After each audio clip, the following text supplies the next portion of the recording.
Va qala ya Muhammad. Bu yerda ya Muhammad dedi. Ey Muhammad. Vaholanki Alloh Qur'onda aytadiki, "Va la taj'alu du'a ar-rasul baynakum ka du'a ba'dikum ba'da." Ay payg'ambarga, ya'ni bir-birlaringizni chaqirgandek payg'ambar chaqirmaydi. O'shanga payg'ambar sollallohu alayhi vasallamga ya Muhammad deyilmaydi. O'shanga ahli Madina ya Rasululloh, ya Nabiyyo chaqirishardi. Lekin badu chetdan kelgan, yaqin islomni qabul qilgan o'shalar ya Muhammad derdi.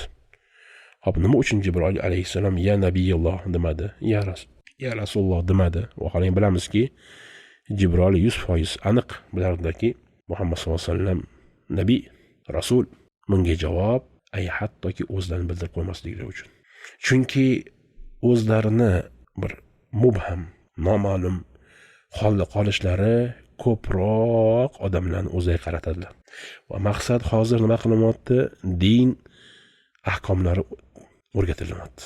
Va odamlar kelib eshitsin, ahamiyat bersin. Chunki agar bir odam tanish bo'lsa, unga uncha beparvo bo'lmaydi. Lekin noma'lum bo'lsa, g'arib bo'lsa, Madina aholisidan bo'lmasa yoki o'sha yashayotgan joyning aholisidan bo'lmasa, odamlar kelib ahamiyat berishadi. Kim ekan bu?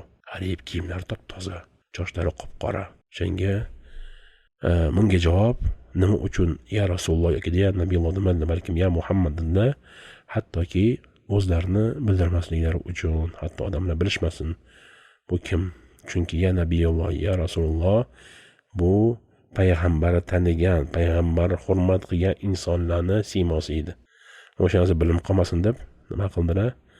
Ya Muhammad deb javob berdilar. Va inna asl payg'ambarga unaqa gapirishlik mumkin emas.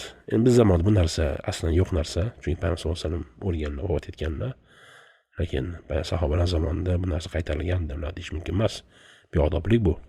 Ya Muhammad chaqirishlik. Balkim ya Nabiyulloh, ya Rasululloh deb sahobalar ahli Madina aholisi murojaat qilishardi.